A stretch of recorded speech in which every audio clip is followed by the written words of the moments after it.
Hello everyone. आज हमारा जो सब्जेक्ट है वो है direct tax. our subject is direct tax.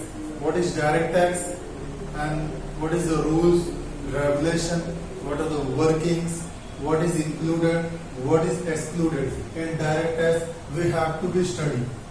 The first step in direct tax means what? Direct tax मतलब होता क्या? Direct tax अगर हम देखें तो एक टाइप का टैक्स जो गवर्नमेंट अपने देश में रहने वाले सिटीजन्स के ऊपर लेवी करता है, लगाता है, चार्ज करता है on the income. Direct tax का मतलब होता है हमारा इनकम, जो सरकार लोगों के इनकम पे टैक्स चार्ज करता है। Government levied direct tax on the persons. What is direct tax? Direct tax is on income of a person. Income of a person. If we will see what is direct tax, direct tax अगर हम लगाते हैं किसी person के ऊपर तो direct tax किससे related है? डायरेक्ट टैक्स अगर हम देखें तो डायरेक्ट टैक्स दो टाइप से चार्ज होता है। सबसे पहला income of a individual, income of an individual, और दूसरा income that is profit of a corporate sector. Of a corporate means what? Business unit. Direct tax दो ही लोगों के ऊपर लगता है, okay, that is income of an individual, जो एक आम इंसान, एक आदमी जो इनकम कमा रहा है उसके ऊपर डायरेक्ट टैक्स लगता है। जैसे सपोज कोई पर्सन है साल के 4 लाख 5 लाख 10 लाख रुपए कमा रहा है तो उसके इनकम पे टैक्स लगेगा। उसे हम लोग बोलेंगे income, okay, direct tax on income of an individual. अगर हम देखें तो किसके रूप में जाना जाता है? वो इनकम टैक्स के रूप में जाना जाता है, या फिर हम लोग उसको जानते हैं टीडीएस के नाम से, टैक्स डिडक्टेड एट सोर्स। उसी तरह कंपनी में भी देखा जाए तो वही होता है कि कंपनियों में कुछ पेमेंट्स होते हैं जिसपे टीडीएस लगता है। टीडीएस नथिंग, ये हमारा डायरेक्ट टैक्स के रूप में ही है। डायरेक्ट टैक्स हमेशा हर इंसान को, इंडिविजुअल को डायरेक्टली गवर्नमेंट को पे करना पड़ता है, और इसमें गवर्नमेंट को पता होता है कि कौन पे कर रहा है। जिसे पे करना है वो खुद पे करेगा, खुद ही लेविएबल है कि उसके ऊपर लगाया गया है कि वो खुद ही इस टैक्स को गवर्नमेंट को पे करेगा। ये डायरेक्ट टैक्स है। डायरेक्ट टैक्स हमारे देश में डायरेक्ट टैक्स के लिए इंट्रोडक्शन दिया गया है कि डायरेक्ट टैक्स का जो एक्ट है इनकम टैक्स का, इनकम टैक्स एक्ट 1961 है, और इसका जो रूल्स है वो 1962 है।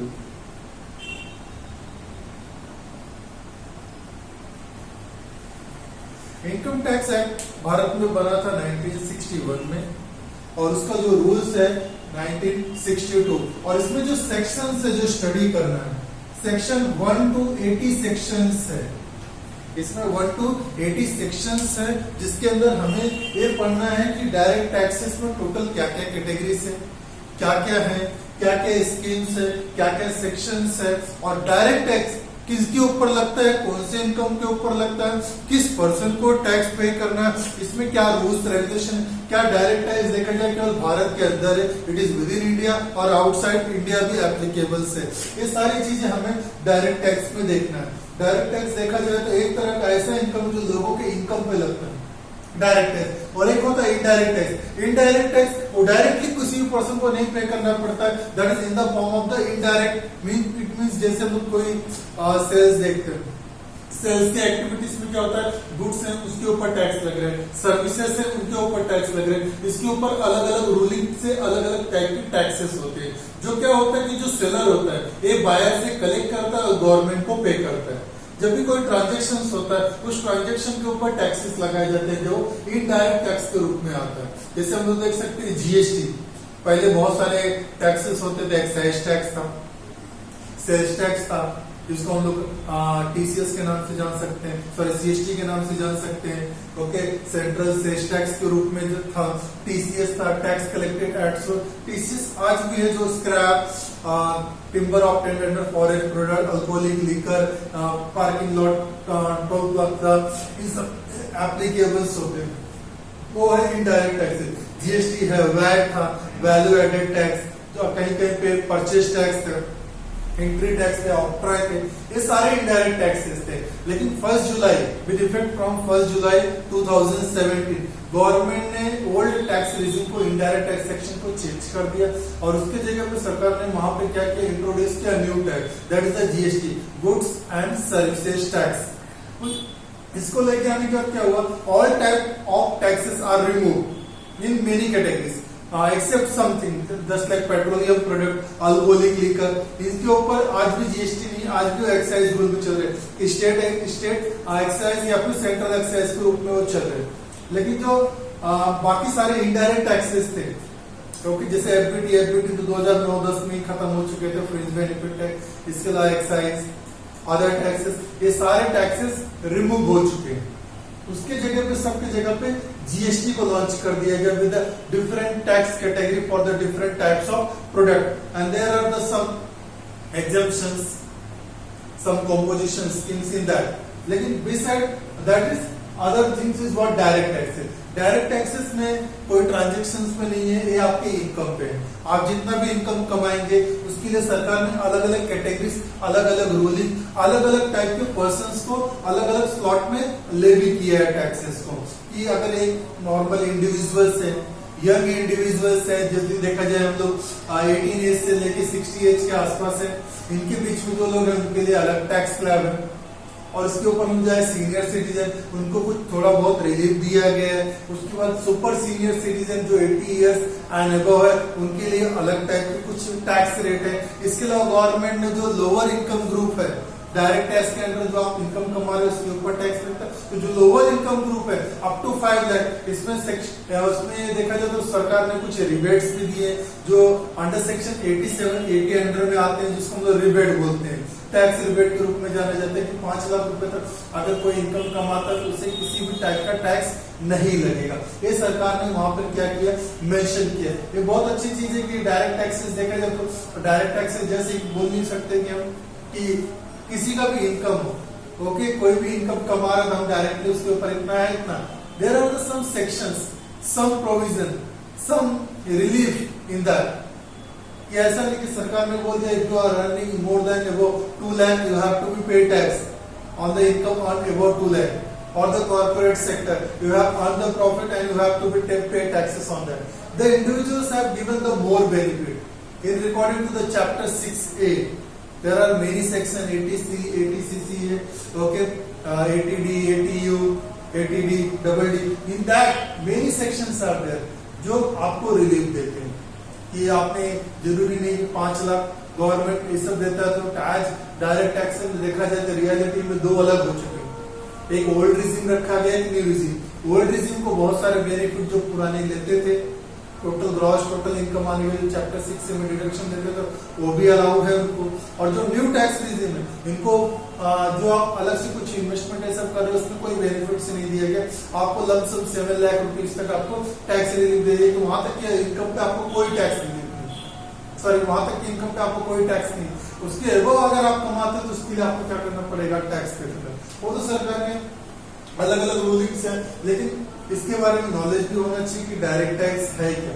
Direct tax is a tax which is levied on the income of an individual और कॉर्पोरेट सेक्टर्स प्रॉफिट। जो कॉर्पोरेट सेक्टर प्रॉफिट कमा रहा है उसके प्रॉफिट पे डायरेक्ट टैक्स लगेगा, और जो इंडिविजुअल्स हैं इनके इनकम पे डायरेक्ट टैक्स लगेगा।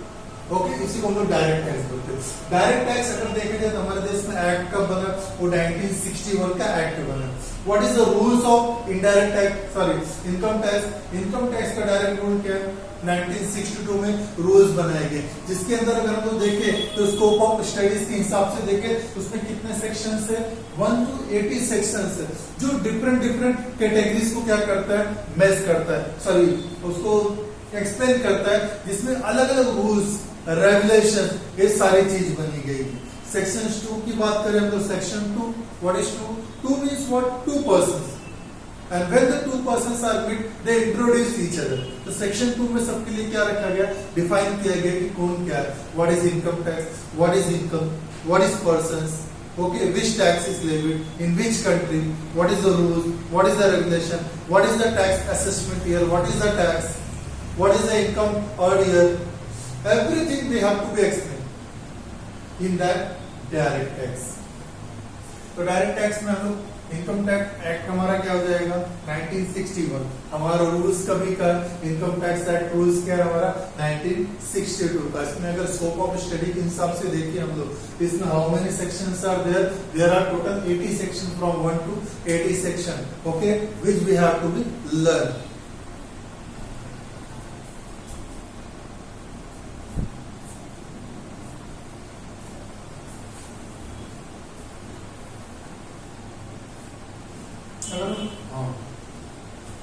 इनडायरेक्ट टैक्सेस किसके लिए एप्लीकेबल है, नेशन, ये हमारे नेशन इंडिया के लिए ही एप्लीकेबल है, क्योंकि every countries have their own rules regulation for the income earn by there citizens in that country.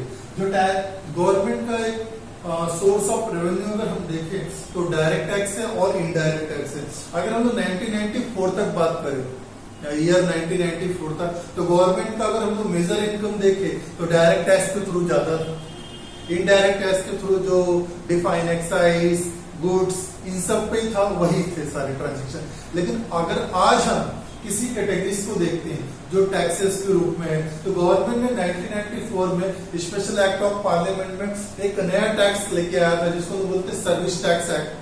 तो 1994 में उसको लॉन्च किया गया था स्पेशल एक्ट ऑफ पार्लियामेंट के अंडर। इसलिए देखा जाए तो सर्विस टैक्स का कोई स्पेशल एक्ट नहीं है, उसको लाया गया, उसमें कुछ सर्विसेज थोड़ी बहुत दी गई। देखते देखते देखते देखते अगर हम लोग देखें 2017 1 जुलाई 2017 से पहले 30 जून 2017 तक there are number of more than 100 services are covered under the service act. Service tax में देखा जाए बहुत सारे सर्विसेज लेके आज जा चुके थे, लेकिन वो धीरे धीरे क्या हो गया, वो जीएसटी आने के बाद वो सारी चीजें हट गई, जीएसटी एक लॉन्च हो गया जो सब चीजों पे लगेगा। इसके अलावा गवर्नमेंट के इनकम का मेन सोर्स तो डायरेक्ट इनडायरेक्ट टैक्सेस है। इसके अलावा उनका इनकम का सोर्स है फाइन्स, पेनल्टीज, रिलीफ, ओके, फिर देखा जाए डोनेशंस। रिलीफ बोला जाए तो जब गवर्नमेंट को कहीं से सहायता मिलती है, अगर हम स्टेट्स गवर्नमेंट को देखें तो स्टेट गवर्नमेंट को रिलीफ बहुत टाइम मिलता है। ऐसे कोई स्टेट्स जो बहुत टाइम नेचुरल क्लाइमेटीज की वजह से कहीं न कहीं अफेक्ट होते हैं, जैसे साउथ के कुछ हो गए, नॉर्थ साइड के कुछ हो गए, इन सबको क्या होता है रिलीफ मिलता है। कहीं भूकंप आ गया, कहीं सुनामी आ गई, कहीं साइक्लोन की वजह से कुछ नुकसान हो गया, तो सरकार की सड़कें, वहाँ के रोड, ब्रिजेस या फिर आसपास के एरिया के जो सिटीजन्स की जो बेसिक सुविधाएं होती है, इसके लिए बहुत सारे लॉसेस क्रिएट होते हैं। उस लॉसेस की भरपाई के लिए स्टेट गवर्नमेंट के पास उतने फंड्स नहीं होते, then they start asking to the prime minister, that is the central government, and central government on the basis of their income, what is the direct tax total income, what is the indirect tax total income, what is other revenues they have on the basis of that they allocate a fund to the state government, that is the relief। तो state government का देखा जाए तो एक type का income. उसी तरह हमारा जो देश है, जो सेंट्रल गवर्नमेंट, इसको भी कहीं न कहीं दूसरे देशों से कुछ न कुछ रिलीफ फंड्स आते हैं। जैसे बात की जाती है कुछ साल पहले श्रीलंका दिवालिया हो चुका था, it was the bankrupted, okay, there was I think 2 days only the dollars were remain, okay, to run their countries on the their foreign stock reserve has been finished up. So how to recover that, how to run their countries without having the much foreign currency, because all the foreign transactions they have to be made in the foreign currency. Without foreign reserve it is very difficult to obtain a credit or to pay the imports payment, and all stock, all containers are get dumped to the nearest airport, often nearest your seaports, okay. In direct tax everything is defined, okay, how to relieve, how much income on the basic needs, basic necessity, what is the real value of the income, what would be the future, the value system will be there for the money, how much it is getting up, how much our country, our money is strong.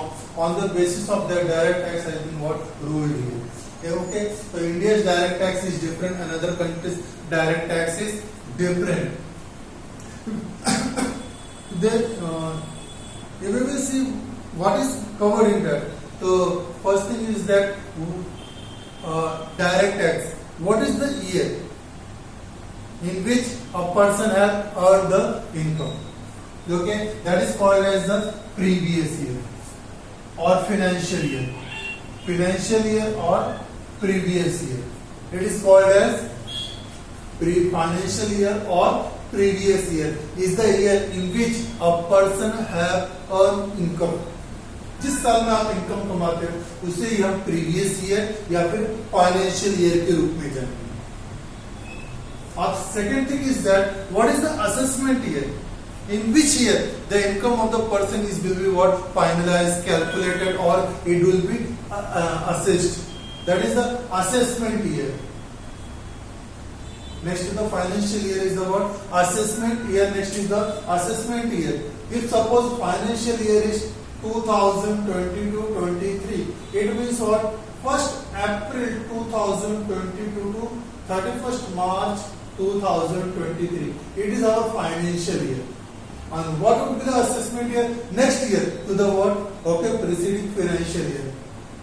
जो हमारा पिछला financial year था जिस साल में हमकी income उसका next year ही हमारा क्या होगा असेसमेंट ईयर होगा।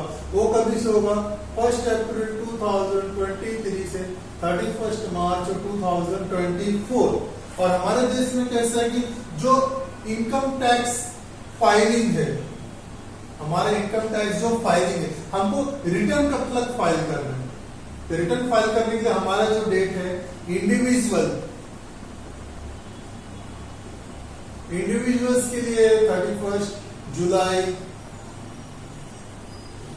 और जो कॉर्पोरेट सेक्टर्स हैं जो बिजनेस यूनिट्स हैं इनके लिए क्या है 30th सितंबर। 2 महीने गैप है। कंपनी को जो डायरेक्ट टैक्स है वो बहुत सारे ऑडिट्स फाइनेंशियल स्टेटमेंट तैयार करना उसको असेस करने के लिए उनको टाइमिंग पीरियड मिलता है। जो इंडिविजुअल्स उनको भी देखा जाए तो 4 महीने तक का समय मिलता है, अप्रैल मई जून जुलाई। और जो कॉर्पोरेट सेक्टर उनको 6 मंथ तक का टाइम मिलता है जिसके बेसिस पे उनके कंपनी के अकाउंट्स ऑडिट होते हैं और उसके बेसिस पे जो फाइनल नेट प्रॉफिट क्रिएट होता है उसी प्रॉफिट्स के ऊपर कॉर्पोरेट सेक्टर्स को क्या करना पड़ता है अपना टैक्स पे करना पड़ता है जिसको टीडीएस को टैक्स डिडक्टेड एट सोर्स। ये हमारा डायरेक्ट टैक्स हो गया। और दूसरा कंसेप्ट ये आता है कि डायरेक्ट टैक्स को अगर हम लोग देखें तो किस तरह मैनेज किया जा सकता है परफेक्टली। डायरेक्ट टैक्स है क्या? डायरेक्ट टैक्स ये देखा गया कि हमारा फाइनेंशियल ईयर क्या है, हमारा असेसमेंट ईयर क्या है, इनकम टैक्स रिटर्न फाइलिंग का डेट क्या है। अगर हम लोग देखें तो ये तो हो गया। हमारे यहाँ पे 1 अप्रैल क्यों स्टार्ट होता है? क्योंकि इंडिया का फाइनेंशियल ईयर इसी दिन से स्टार्ट होता है। तो अगर कंपनीज है अपना फाइनेंशियल अकाउंट अलग अलग ईयर्स में मेंटेन करना चाहते हैं कर सकते हैं, कोई अपना इनकम अलग अलग करना चाहता है कर सकता है। आपको आजादी दी गई है कि आप जैसा चाहे आप अपना इनकम वैसे रखिए, लेकिन सरकार को टैक्सेस के लिए और अदर फाइनेंशियल ट्रांजेक्शन्स को असेस करने के लिए जो चाहिए उनको 1 अप्रैल से लेकर 31st March of the next year वहां तक का डेटा सरकार को अवेलेबल करके देना पड़ेगा। ऐसा नहीं कि कोई रिजिड रूलिंग है कि आपको एक ही रूल्स फॉलो करना, आप कर सकते हैं लेकिन सरकार को डेटा देना है तो आपको इसी ईयर्स में देना पड़ेगा, इसी डेट्स के बीच का देना पड़ेगा, इसी डेट्स का profit and loss balance sheet corporate sector को देना पड़ेगा। अगर कोई इंडिविजुअल्स है तो उसको इसी डेट्स के बीच का इनकम देना पड़ेगा। ये हमारा डायरेक्ट टैक्सेस का रूल्स है। इसके लिए अगर देखा जाए तो कोई कंपनी चाहे मैं अलग अलग 1 जनवरी से लेकर 31 दिसंबर तक का इनकम ऐड करूं कोई प्रॉब्लम नहीं, लेकिन आपको डेटा फिर इसमें देना पड़ेगा। इससे बेटर कि आप इसी में मेंटेन करो, ये भी एक अच्छी चीज है। ये हो गया। अब इनकम क्या क्या हो सकते हैं, पर्सन कौन से हो सकते हैं, आप कौन कौन से इनकम है जिसके ऊपर हमारा डायरेक्ट टैक्स लगेगा। The government okay levy direct tax on which income of a person or corporate sectors, and the person okay who is person to whom we have to be okay levy direct tax। ऐसे कौन से person जिनके ऊपर direct tax लगाया गया and incomes okay on which direct tax is levied. जैसे कौन कौन से इनकम हो गया, जैसे हो गया salary, income from house property, profit or gain from business or professions, other source of income short term and long term capital gain. तो डायरेक्ट टैक्स किस पे लगते हैं? डायरेक्ट टैक्स लगता है okay income earn in the form of the salary. कोई भी person से अगर वो डायरेक्ट टैक्स के रूप में डायरेक्ट टैक्स उसके ऊपर वहां लगते हैं जहां पे वो सैलरी अर्न कर रहे हैं। एक पर्टिकुलर लिमिट तक आप सैलरी अर्न करते हैं, उसके ऊपर जो भी आपने कमाया है उसके ऊपर आपको टैक्स देना पड़ेगा टैक्सेस के रूप में। इसके लिए आपको जो भी सैलरी है और सैलरी हम लोग उसे ही बोलेंगे जहां पर एम्प्लॉयर और एम्प्लॉय का रिलेशन हो और एम्प्लॉयर आपको मतलब एम्प्लॉयज को पे कर रहा है इन the form of the basic salary. आपको ट्रैवलिंग अलाउंसेस दे रहे हैं, आपको मेडिकल अलाउंस दे रहे हैं, आपको लीव अलाउंस दे रहे हैं, यहाँ तक कि कंपनी छोड़ने के बाद when you are leaving your organisations और resigning from the employment then you are getting some benefits in the form of the gratuity. There are some retirement benefits, some perquisites in the form of the employment continuity. जब आप employment करते रहते तो आपको basic salary मिल रहा है, travelling मिल रहा है, मेडिकल मिल रहा है, एंटरटेनमेंट अलाउंस मिल रहा है, टिफिन अलाउंस मिलता है। बच्चों के अगर आपके बच्चे पढ़ रहे हैं तो उनकी पढ़ाई लिखाई के लिए भी एजुकेशन के लिए भी एम्प्लॉयर क्या होता है एम्प्लॉयर से कुछ न कुछ कॉम्पनसेट करता है या फिर उनको एक देखा जाए अलाउंसेस के रूप में एक फाइनेंशियल हेल्प करता है। उसे भी टैक्सेस बोला गया है लेकिन उसके अंदर सब टर्म्स एंड कंडीशन। इसके अलावा परक्विजिट्स है, परक्विजिट्स मतलब अदर बेनिफिट्स जो आपको मिल रहे हैं in the form of the rent free accommodations दे रहे, आपको इंटरेस्ट फ्री लोन्स प्रोवाइड कर रहे, आपको ड्राइवर्स दे रहे, किचन दे रहे, खाने पीने की सारी सुविधाएं कर रहे हैं। तो ये भी एक परक्विजिट एक हेल्प मदद के रूप में आपको दी जा रही है जिसका बेनिफिट आपको मिल रहा है। तो ये भी क्या होगा ये इनकम भी आपके डायरेक्ट टैक्सेस में ऐड हो जाएंगे। तो ये सारे टैक्सेस जो एम्प्लॉयर्स हैं एम्प्लॉयर्स को जितने भी बेनिफिट्स के रूप में मिलते हैं इन सब को हम लोग बोलते हैं इनकम फ्रॉम सैलरी। और इसके लिए कुछ डिडक्शन भी अंडर सेक्शन 16 में एंटरटेनमेंट अलाउंसेस इन सब के ऊपर और 30% हम देखा जाए तो स्टैंडर्ड डिडक्शन दिया गया है कि कोई भी इनकम कमाएगा उसके उसमें से इतना तक हम लोग स्टैंडर्ड डिडक्शन कर देंगे एज अ बेसिक समझ के, बेसिक नेसेसिटी समझ के। तो गवर्नमेंट के हो गए। इसके अलावा पहला हो गया सैलरी, दूसरा income from house property. House property का ये है कि जहां पे एक इंडिविजुअल्स जिसके पास कई हाउस प्रॉपर्टीज, अब वो सभी हाउस प्रॉपर्टीज को एज अ वो देखा जाए तो वो रहने के लिए नहीं यूटिलाइज कर सकता, मतलब self occupied for the residence purpose नहीं यूटिलाइज कर सकता। तो क्या करता है कि सम प्रॉपर्टी लेट आउट करते हैं ऑन द रेंट के रूप में अगर दे रहे, चाहे कमर्शियल पर्पस के लिए चाहे residential, he is earning the rent और उसके लिए इसे कुछ इनकम मिलेगा। वो इस इनकम को हम लोग बोलेंगे इनकम फ्रॉम हाउस प्रॉपर्टी। तो हाउस प्रॉपर्टी के लिए सबसे पहले आपके पास एक वेकेंट लैंड होना चाहिए, जमीन होनी चाहिए, जमीन के ऊपर 4 दीवारें है, उसके ऊपर छत होना चाहिए, उसे हम लोग बोलेंगे हाउस। और हाउस क्या होना चाहिए, लेट आउट होना चाहिए। तो लेट आउट हो गया तो उसे लेट आउट हाउस प्रॉपर्टी बोलेंगे। अगर आपके पास कोई हाउस प्रॉपर्टी जिसमें आप खुद रहते उसे बोलेंगे हम लोग सेल्फ ऑक्युपाइड हाउस प्रॉपर्टीज। अगर आपके पास 4 हाउस प्रॉपर्टीज है जिसमें आप एक में रह रहे 3 लेट आउट किए तो एक को सेल्फ ऑक्युपाइड हाउस प्रॉपर्टी बोला जाएगा, बाकी को 3 को हम लोग लेट आउट हाउस प्रॉपर्टी बोलेंगे और जिससे आपको इनकम होगा। यहाँ पे कुछ सेक्शंस भी है जहाँ पे आपके पास कई घर होने के बाद आपने लेट आउट नहीं किया गया तो नॉर्मल जो फेयर रेंट है मार्केट्स में उसके हिसाब से deemed to be let out उसे समझा जाएगा। आपके लिए 1 या आपके लिए 2 हाउस प्रॉपर्टी को ऐसा सेल्फ ऑक्युपाइड माना जाएगा, बाकी अदर कोई हाउस प्रॉपर्टी उसे deemed to be let out माना जाएगा। उसका जो नॉर्मल फेयर रेंट है मार्केट वो रेंट कवर करके उसे इनकम फ्रॉम हाउस प्रॉपर्टी बोला जाएगा। उसके बाद प्रॉफिट और गेन फ्रॉम बिजनेस और प्रोफेशंस।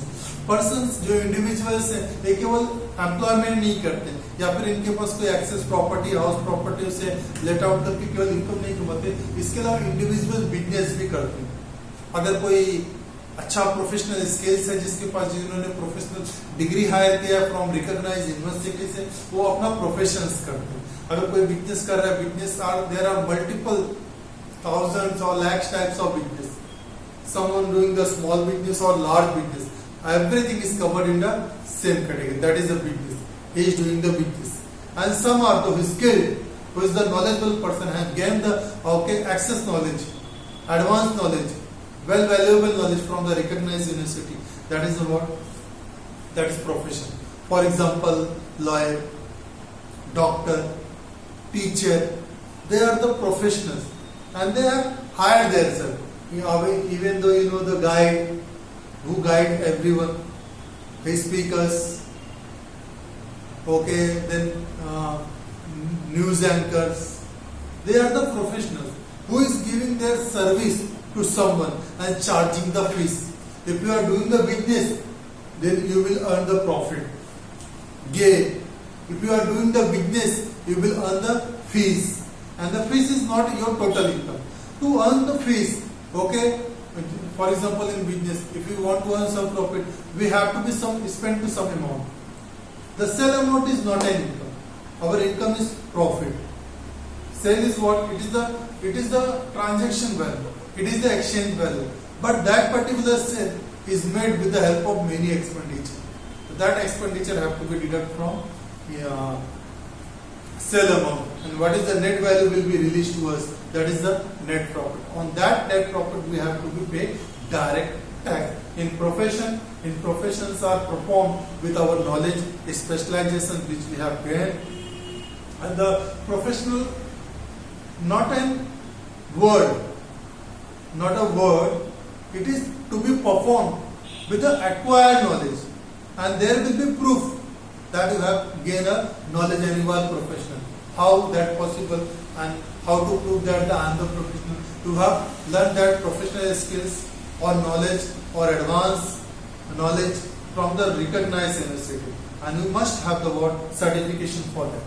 उसके लिए आपके सर्टिफिकेशंस भी होना चाहिए कि आप एक प्रोफेशनल हो, और वो प्रोफेशन आपने दिखाया है, वो प्रोफेशन आपका दिख के आना चाहिए कि आपको नॉलेजेबल पर्सन, आपने उस गेम को नॉलेज किया है और आपने उस चीज को अप्रूव किया है, और जो सर्टिफिकेशंस हो वो किसी रिकॉग्नाइज्ड यूनिवर्सिटीज हो जिसको मान्यता प्राप्त दी गई, सरकार द्वारा संचालित किया जाता है, सरकार ने बोला है कि हाँ ये सही है, वहां से। नहीं तो आजकल बहुत ज्यादा फेक ये सब भी चलते हैं, उसके हम प्रोफेशनल्स नहीं बोल सकते हैं, वो तो अदर थिंग्स है। लेकिन हम इनकम टैक्स के हिसाब से देखें, जो प्रोफेशनल जो प्रोफेशन करके कमा रहा है उससे जो भी इनकम कमाया है उसका जो नेट रियलाइजेशन है उसके ऊपर टैक्स पे करेगा। टीचर्स परफॉर्म करते हैं, हाँ, लेकिन अगर कोई टीचर है वो किसी स्कूल या कॉलेजेस में पढ़ा रहा है या फिर किसी यूनिवर्सिटीज में पढ़ा रहा है और वहां से अगर उसे कोई इनकम आ रहा है, उसे इनकम फ्रॉम सैलरी बोला जाएगा। लेकिन यही टीचर कहीं और जाकर परफॉर्म कर रहे, कहीं और कोई सर्विस दे रहे, तो उसे इनकम फ्रॉम अदर सोर्सेज बोला जाएगा। ये तो हो गया salary, income from house property, profit और गेन फ्रॉम बिजनेस और प्रोफेशन। उसके अंदर अदर इनकम्स क्या? एक ऐसा इनकम जो कहीं कैटेगराइज नहीं, जिसको सरकार ने डिफाइन नहीं कर पाया, ना तो सैलरी मतलब एम्प्लॉयर एम्प्लॉय का रिलेशन नहीं था जहां से मुझे इनकम मिला, ना तो मेरी कोई हाउस प्रॉपर्टी लेट आउट हुई है जहां से मुझे इनकम मिला, ना ही कोई प्रोफेशन और गेन है जहां से मुझे इनकम मिला, और ना ही ये कोई कैपिटल गेन है, कैपिटल लॉस है। अगर ऐसा कोई अदर इनकम है, छोटे मोटे इनकम्स होते हैं जिनको सरकार ने, वो जो डेली नहीं होते, रेयर ऑफ कोर्सेस हैं, साल में 1-2 बार होते हैं, या फिर अदर थिंग्स है, इसको सरकार ने क्या किया, अदर इनकम्स की कैटेगरीज में डाल दिया। क्योंकि उस टाइप के इनकम को देखें तो कोई इनकम एक दूसरे से जुड़ा नहीं है। छोटे छोटे इनकम अलग अलग फॉर्म्स में, अलग अलग रूप में, ये अलग अलग तरीकों से इनकम आती है, और इस इनकम की कोई कैटेगरीज नहीं, इसके लिए उसको बोल दिया गया इनकम फ्रॉम अदर सोर्सेज। जैसे हम लोग बोला जाती है मुझे डिविडेंड मिला किसी कंपनी, तो साल में डिविडेंड कितनी बार मिले? कुछ बार। क्वार्टरली के हिसाब से देखो तो 4 बार हो सकता है, हाफ ईयरली के हिसाब से देखे 2 बार, अगर ईयरली देखे तो 1 बार हो सकता है, इंटरिम डिविडेंड या फाइनल डिविडेंड के रूप में। तो देखा जाए तो 1-2 बार है। कोऑपरेटिव सोसाइटी, वहां से भी इनकम आता है। मैंने बैंक में एफडी रखा, वहां से भी आ रहे। मैंने कुछ इंश्योरेंस में इन्वेस्ट किया, वहां से आ रहे। पब्लिक प्रोविडेंट फंड में इन्वेस्ट किया, वहां से आ रहे। कोई आर्मी में से उनको गैलेंट्री अवार्ड मिल रहा है, वो वहां से आ रहे। किसी ने लॉटरी दे दिया, लॉटरी से विनिंग हो गया, वो वहां से आ रहा है। कोई हॉर्स राइडिंग लगा, वहां से आ रहा है। कोई पोस्ट ऑफिस में डिपोजिट किया, वहां से आ रहा है। किसी के पास इनकम पता चला लेकिन उसका कोई सोर्स नहीं, जो ब्लैक मनी का सोर्स बोला जाता है, उसको भी अदर इनकम में जोड़ा जाएगा। कोई एग्रीकल्चर कर रहा है, एग्रीकल्चर लैंड से आ रहा है, वो वहां आ गया। एमपी एमएलए है, वो उनको इनकम आ रहा है, लेकिन वो खुद ही सरकार है, तो सरकार खुद को इनकम तो देती नहीं है, उसे इनकम फ्रॉम सैलरी नहीं बोला जाएगा, इनकम फ्रॉम अदर सोर्सेज बोला जाएगा। ये कुछ कैटेगरी से अदर सोर्सेज। उसके बाद है short term and long term capital gain. तो कैपिटल गेन या कैपिटल लॉस में देखा जाए इनकम देखा जाता है जहां पे हमारे कुछ कैपिटल एसेट्स हैं जिनका हम लोग capital assets in the form of the आप देख सकते हो लैंड हो गया, आपका घर हो सकता है, हाउसेस हो सकते हैं, आपके कोई बिजनेस फिक्स एसेट्स हो सकते हैं जिनको आप 36 मंथ से ज्यादा पीरियड के बाद अगर सेल करते हैं और उसमें सेल करने के बाद आपको प्रॉफिट होता है कि जितना उसका बुक वैल्यू या उसका रिटर्न डाउन वैल्यू या फिर जितना अवेलेबल वैल्यू उसका रियल कॉस्ट आज के समय पर on the date of the sale और उससे अगर आपने ज्यादा बेच दिया that is your capital gain. ये लॉन्ग टर्म कैपिटल गेन के रूप में जाना। हाँ, लेकिन 36 मंथ से कम समय में अगर आपने सेल किया उसे हम लोग जानेंगे शॉर्ट टर्म कैपिटल गेन्स के लिए। लेकिन कैपिटल गेन्स कैपिटल लॉस अगर देखा जाए तो ये शेयर मार्केट्स में भी आते हैं जहां पे इसका टाइम पीरियड 12 मंथ रखा गया कि 12 मंथ से कम समय में बेच दिए थे बाकी अलग। और इनमें शॉर्ट टर्म कैपिटल गेन के लिए अलग अलग टाइप का डायरेक्ट टैक्स रेट है, लॉन्ग टर्म कैपिटल गेन्स के लिए अलग डायरेक्ट टाइप का टैक्स रेट है। ये सब एड अप होते हैं। इसके अलावा दूसरा एक कंसेप्ट है कि कैपिटल गेन्स कहां से होगा, कैपिटल लेस कहां से होगा। ये हमारे सिर्फ एसेट से होंगे, हम कोई गुड्स या सर्विस इनके यूटिलाइजेशंस पे नहीं जाएंगे, कोई करंट सेल रेगुलर सेल इन सब से नहीं रिलेशन, वो केवल एसेट्स के रूप में रहेंगे। जो हमारे फिक्स एसेट्स हैं, लॉन्ग टर्म एसेट्स हैं, उनके ही परचेज सेल्स पे हमारा प्रॉफिट या लॉस कैलकुलेट किया, जैसे लॉन्ग टर्म गेन या फिर लॉन्ग टर्म लॉस या फिर शॉर्ट टर्म गेन या शॉर्ट टर्म लॉस। इसके अलावा कुछ अदर इनकम्स हैं जैसे income from gaming, puzzling, online source जैसे केबीसी हो गया या फिर अदर कोई कोर्सेस हो गए, जैसे आजकल बहुत सारे गेम्स चल रहे हैं ऑनलाइन। इन सब में अगर आप कुछ भी अमाउंट जीतते हैं जहां पे 10,000 एबो अमाउंट रहेगा, लाख में रहेगा, करोड़ में रहेगा, उसके ऊपर डायरेक्ट 30% टैक्स है, डायरेक्ट टैक्स 30% और 4% अदर सब टैक्सेस के रूप में देखा जाए तो जो टैक्स के ऊपर टैक्स लगेंगे, जैसे education cess, higher secondary education cess, Swachh Bharat, कृषि कल्याण सेस, ये सब मिलाकर 4%। अगर कोई भी person online gaming source, puzzling या फिर अदर किसी टाइप के सोर्स से जीतता है जो ऑनलाइन चलते हैं, ओके, जो टीवी सोर्स पे आते हैं, उस पर डायरेक्टली 31.2% टैक्स आपका डायरेक्ट डिडक्ट हो जाता है और वो टैक्सेस को अलग कैलकुलेट किया, बाकी सारे टैक्सेस को अलग किया। तो अगर हम लोग यहाँ पे देखें डायरेक्ट टैक्स में, तो डायरेक्ट टैक्स क्या है? ऐसा टैक्स जो किसी के इनकम, किसी इंडिविजुअल्स के इनकम या कॉर्पोरेट सेक्टर्स के प्रॉफिट पे लगा। डायरेक्ट टैक्स का एक्ट 1961 में बना है, उसका रूलिंग है इनकम टैक्स रूल्स 1962। इसका स्कोप ऑफ स्टडी अगर हम लोग देखें तो यहाँ पे 1 सेक्शन से लेके 80 सेक्शन 1 to 80 सेक्शन तक हमें स्टडी करना है। ये इंडिया में एप्लीकेबल है, लेकिन इंडिया के जो सिटीजन्स है वो अदर कंट्रीज में है, तो इनके इनकम्स को लिए देखा जाए तो हमें रेसिडेंशियल स्टेटस चेक करना पड़ेगा, पर्सन रेसिडेंट है कि नॉन रेसिडेंट है। अगर रेसिडेंट है तो ऑर्डिनरी रेसिडेंट है कि नॉन ऑर्डिनरी रेसिडेंट है, वो कैटेगरी फाइंड आउट करने का पता चलेगा। उसने जो इनकम कमाया उस इनकम को हम टैक्स करेंगे कि नहीं करेंगे, वो उसकी कैटेगरीज पे डिपेंड करता है। इसके अलावा हमारा फाइनेंशियल ईयर क्या रहेगा? हमारा फाइनेंशियल ईयर रहेगा 1 अप्रैल से लेके 31 मार्च ऑफ द नेक्स्ट ईयर, मतलब पूरा 1 साल का हमारा फाइनेंशियल ईयर रहेगा, जिसको हम बोलेंगे प्रीवियस ईयर या फिर year in which we have earned the income, उसे फाइनेंशियल ईयर। और इसका असेसमेंट नेक्स्ट ईयर होता है। नेक्स्ट जो हमारा फाइनेंशियल ईयर रहेगा उस ईयर को हम लोग असेसमेंट ईयर बोलेंगे, जिस ईयर में हमारा जो इनकम हमने कमाया उस इनकम को यहाँ पे कैलकुलेट किया जाएगा। जैसे फॉर एग्जांपल मैंने बताया था हमारा फाइनेंशियल ईयर 2022-23 जिस ईयर में हमने इनकम अर्न किया, तो 31 मार्च तक जो भी इनकम हमने कैलकुलेट किया वो प्रीवियस ईयर में आ गई। अब इसका असेसमेंट उस हिसाब में तो पॉसिबल नहीं, क्योंकि असेसमेंट के लिए कुछ calculation, deduction, some advice, some exceptions, ये सारी चीजें देखनी पड़ती है। उसके लिए कैलकुलेशन, उसके लिए कोई पर्सन जज करने के लिए जैसे हमारे पास सीए, ऑथराइज सीएस, उनके थ्रू कराया जाता है, क्योंकि they are the practising chartered accountant, उनके पास लाइसेंस होता है, सारे रूलिंग्स चलते हैं और उनके लाइसेंस नंबर के साथ हमारा इनकम टैक्स क्या होता है, सबमिट होता है। और उसमें कई क्वेश्चन आंसर, बहुत सारे असेसमेंट, जजमेंट, ये सारी चीज प्रोवाइड की जाती है। उसके बाद आईटी फाइलिंग का डेट मैंने बताया, कोई इंडिविजुअल्स उसके लिए 31 जुलाई का डेट रहता है, और कोई कॉर्पोरेट सेक्टर उसके लिए 30 सितंबर। ये फाइनेंशियल ईयर में, फाइनेंशियल ईयर 1 अप्रैल 2023 को चालू हो रहा है, 22-23 का इनका, तो हमारा फाइनेंशियल ईयर कब खत्म होगा, हमारा इनकम टैक्स रिटर्न फाइल कब करना, 31 जुलाई को। अगर कोई कॉर्पोरेट सेक्टर उसे 30 सितंबर 2023 तक उसे अपना इनकम टैक्स रिटर्न फाइल करना।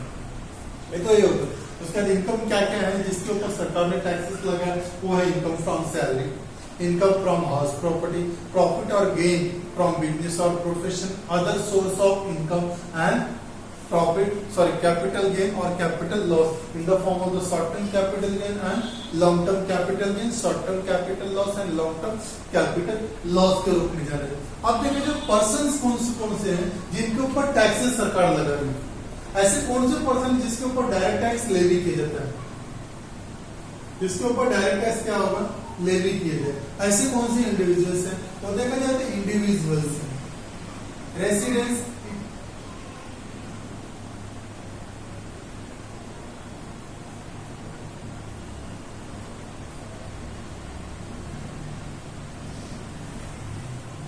रेसिडेंट इंडिविजुअल्स, जो हमारे देश के इंडिविजुअल से कोई भी इंसान, जैसे मैं हो गया या फिर कोई भी अदर पर्सन हो गया जो नॉर्मली कमा रहा है, उसको टैक्स लगेगा।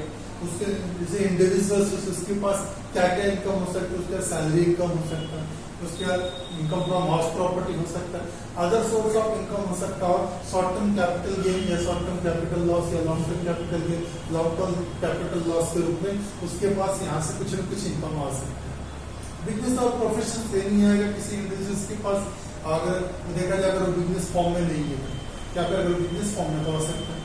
कंपनी, अगर कोई कंपनी है हमारे देश में, चाहे प्राइवेट लिमिटेड चाहे पब्लिक लिमिटेड, वो हो सकता है।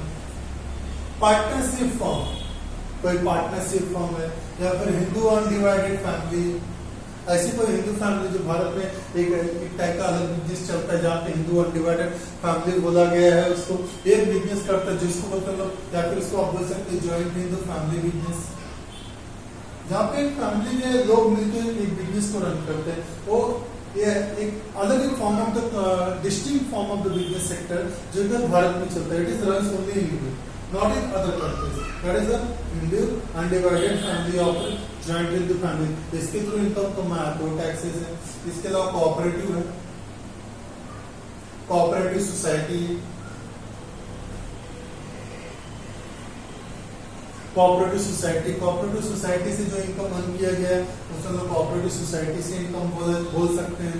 या फिर एसोसिएशन ऑफ पर्सन, कोई एसोसिएशन ऑफ पर्सन जो कुछ पर्सन लोग का ग्रुप बना, बॉडी ऑफ इंडिविजुअल्स, कुछ इंडिविजुअल्स का ग्रुप बना हुआ, या फिर ट्रस्ट है कोई, या फिर कोई लोकल अथॉरिटी।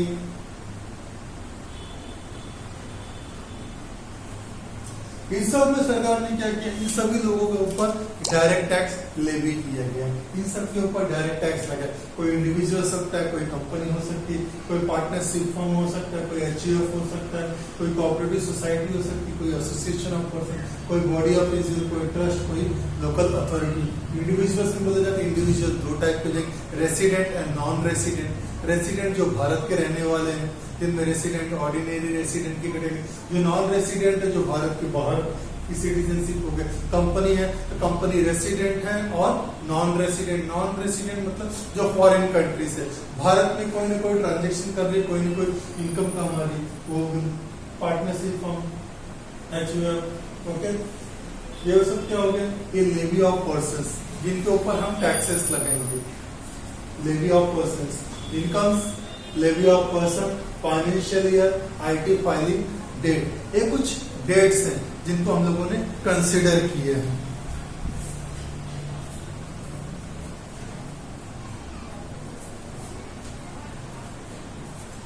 अब इसमें देखा जाए तो हम लोग डिफाइन करेंगे सबसे पहले ये है क्या।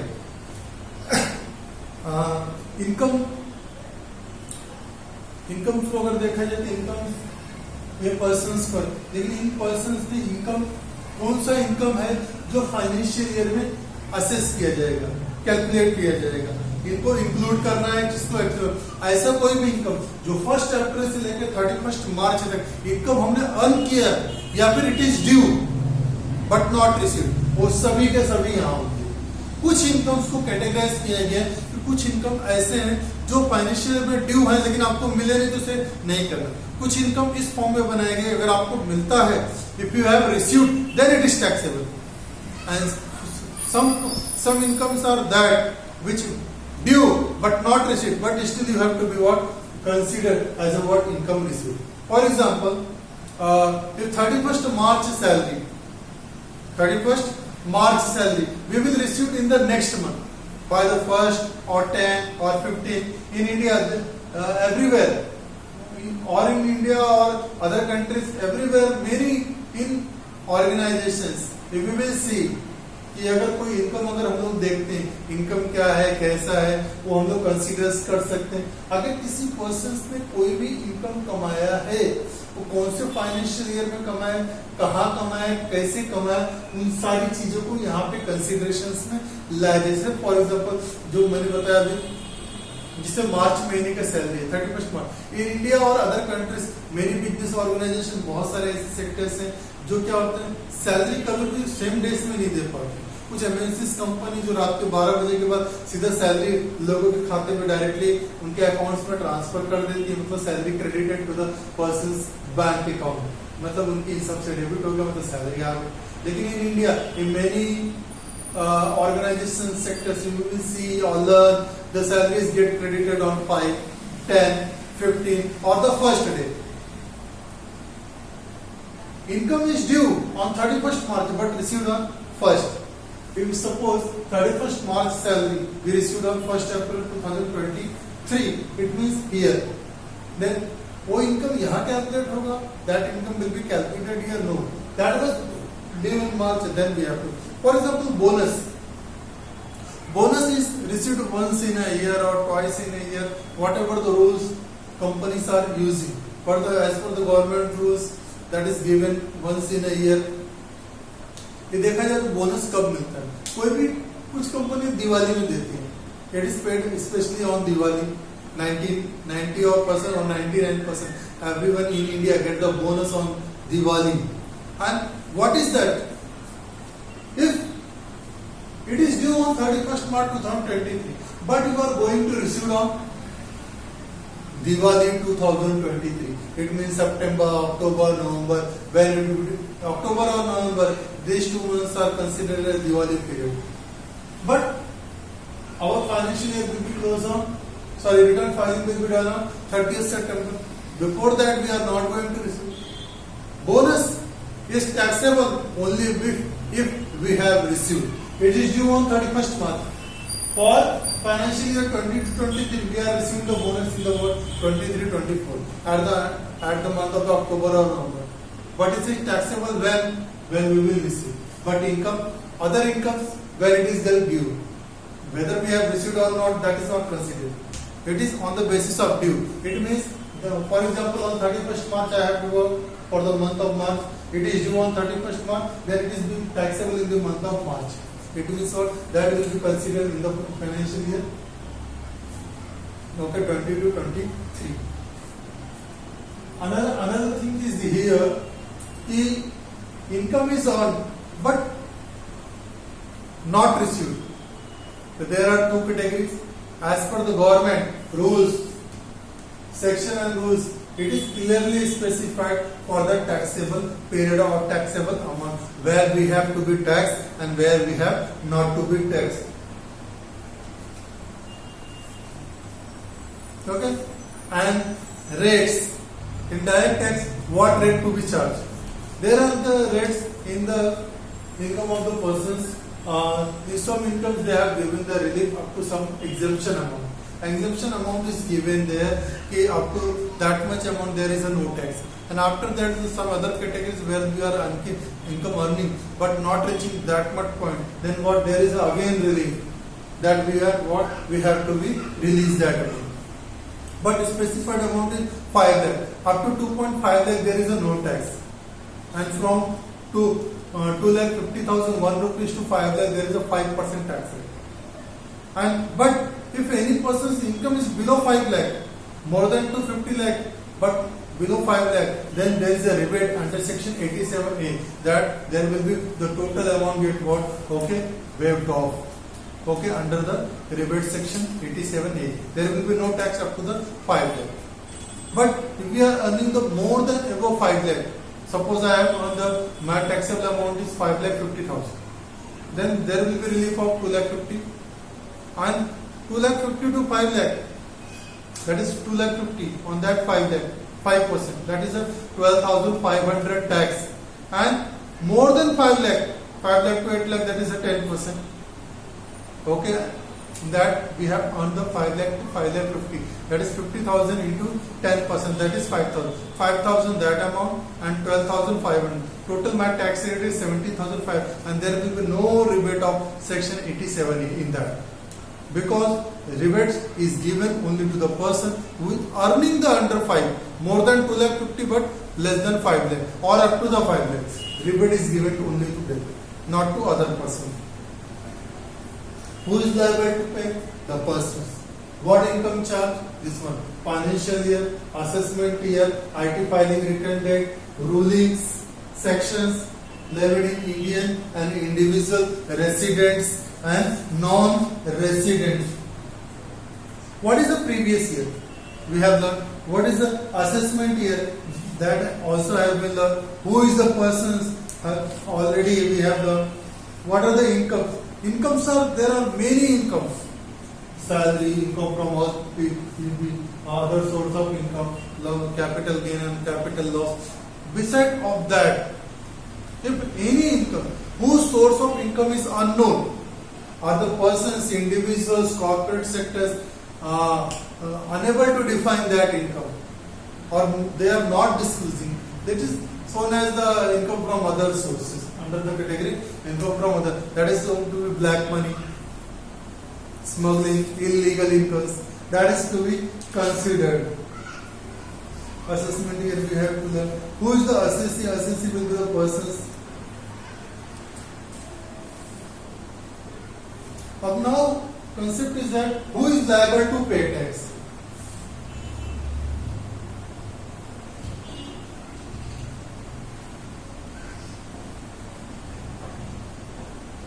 Who is liable to pay tax? That is the individual.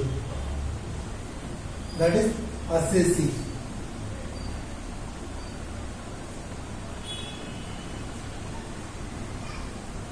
A person who have earned income in financial year.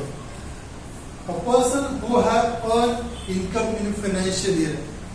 जो पर्सन ने जिसने भी इनकम कमाया, चाहे बिजनेस सेक्टर चाहे कॉर्पोरेट सेक्टर, यही लोग यही क्या करेंगे, इनकम टैक्स पे करेंगे. लेकिन अगर हम लोग कंपनी से सब देखें तो यहाँ कुछ अदर कैटेगरीज भी है कि जहाँ पे टैक्स कौन पे करता है. अगर कोई भी ट्रांजेक्शन 10,000 या उससे बड़ा का अमाउंट्स का रहता है, या फिर गवर्नमेंट ने कुछ सेक्शन डिफाइन किया गया टीडीएस के अंदर, टैक्स डिडक्टेड एट सोर्स.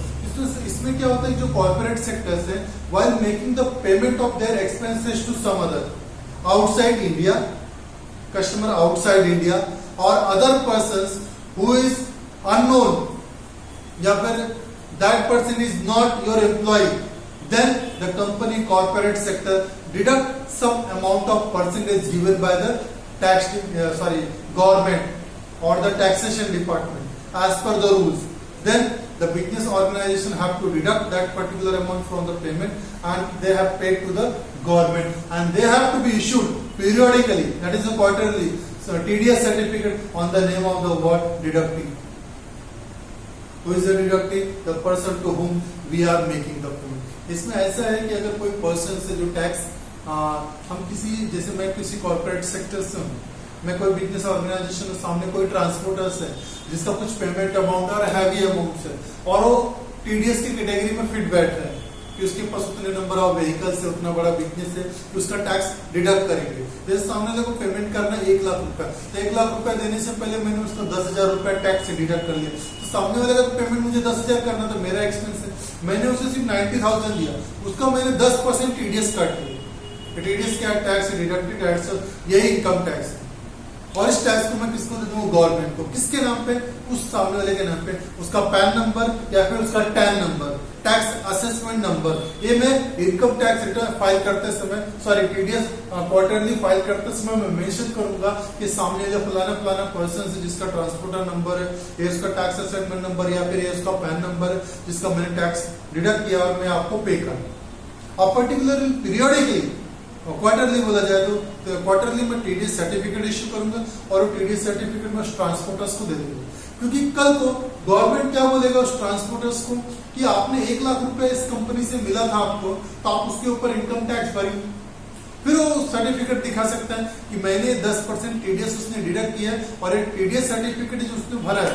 इसके लिए 26AS एनुअल स्टेटमेंट्स रहता है इनकम टैक्स का, कि जो हम इनकम टैक्स के साइट पे भी जाके चेक कर सकते हैं कि जो हमारा टैक्स कटा है 26AS में वो रिफ्लेक्ट भी होगा कि मैंने एक इतना इतना टैक्स इस मंथ में इतने इतने असेस्ड वैल्यू के ऊपर डिडक्ट करके आपको दिया। वो अमाउंट भी मेंशन रहेगा कि 1 लाख रुपए का अमाउंट था, उसके ऊपर 10% डिडक्ट किया गया और 10,000 रुपए इन्होंने पे किया। उसका टीडीएस सर्टिफिकेट, टीडीएस नंबर, उसका सर्टिफिकेट नंबर, हर चीज मेंशन रहे जो ऑनलाइन भी रिफ्लेक्ट करेगा। इसके लिए क्या हो गया, जैसे फॉर एग्जांपल मैं केबीसी में गया, केबीसी में मैंने 1 करोड़ जीत लिया, 1 करोड़ में क्या होगा, मुझे जो अमाउंट मिलेगा 1 करोड़ नहीं होगा, उसके ऊपर 30% direct as a what tax लग जाएगा 30% और 4% अदर 31.2%। तो 31,20,000 रुपीज क्या होगा, डिडक्ट करके डायरेक्टली गवर्नमेंट को दे देगा केबीसी और मुझे केवल 68,80,000 दे।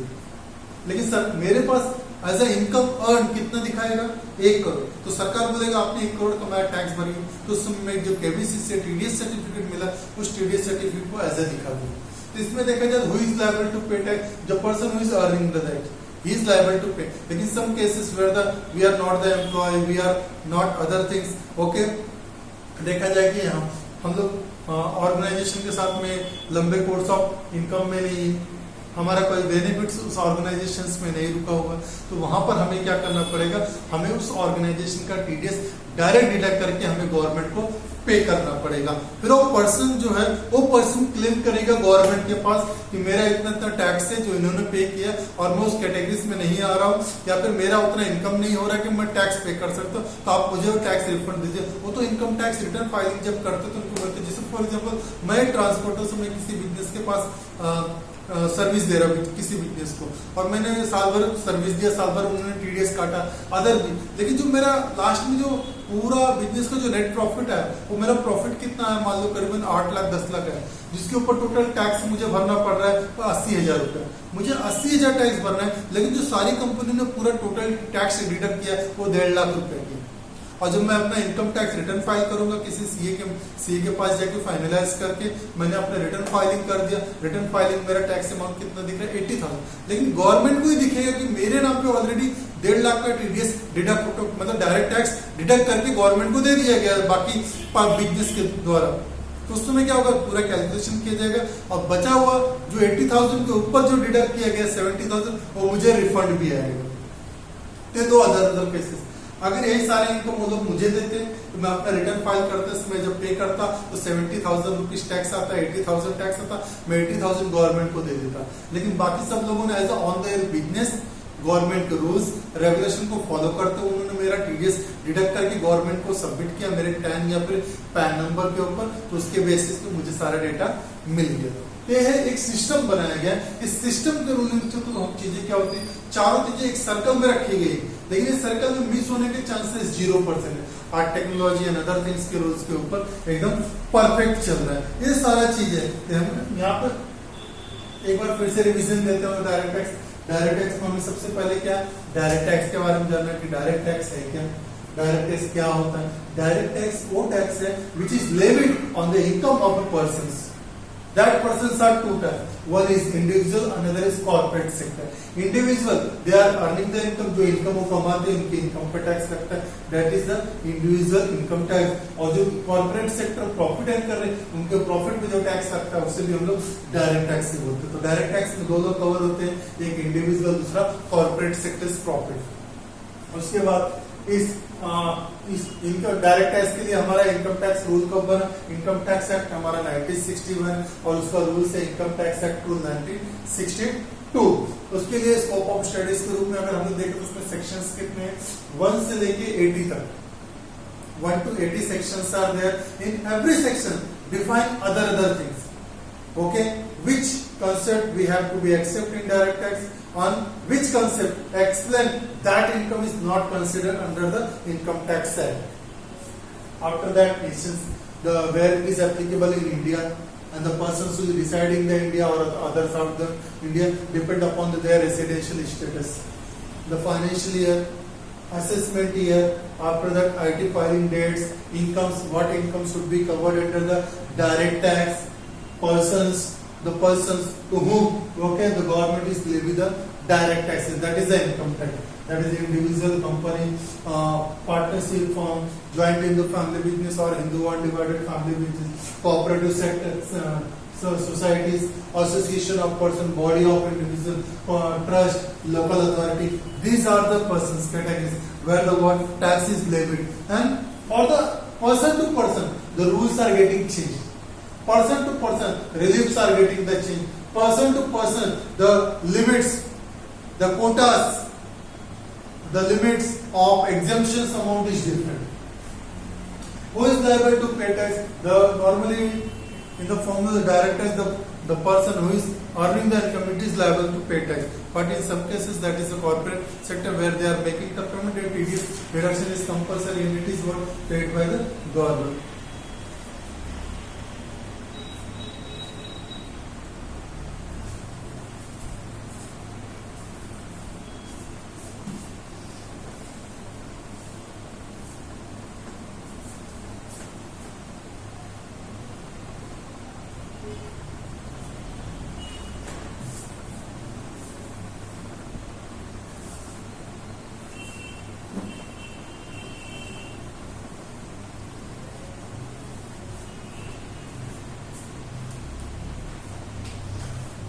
What do you mean paid by the government? Paid to the government by the various sectors. अभी यहाँ पे assessment of income.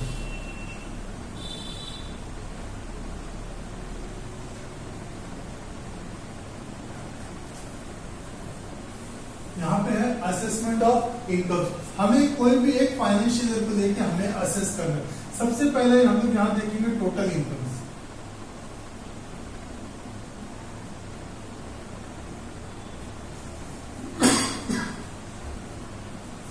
Gross income बोल सकते हैं या फिर हम लोग बोल सकते हैं total income.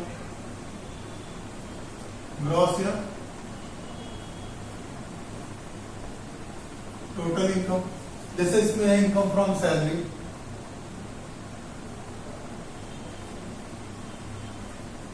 Income from salary, house property,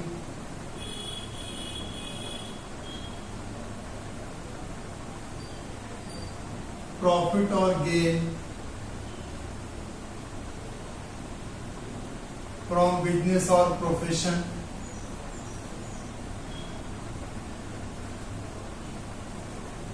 other source of income,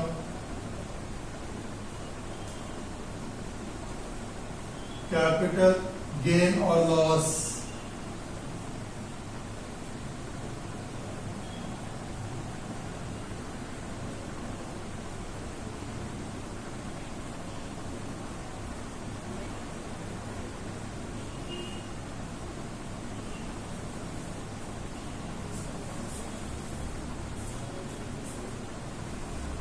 जिससे हमने देखा कि ग्रॉस टोटल इनकम हमारा क्या है?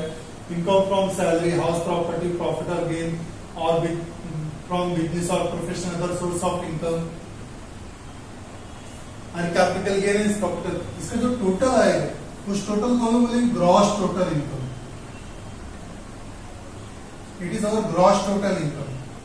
Then government have given some relief, exemptions, some benefits where we can invest our some part of the income to other things and we will get the what benefits for that. That is a deduction under chapter 16. Deduction under chapter 6A. After that, whatever the income get, that is what net taxable income.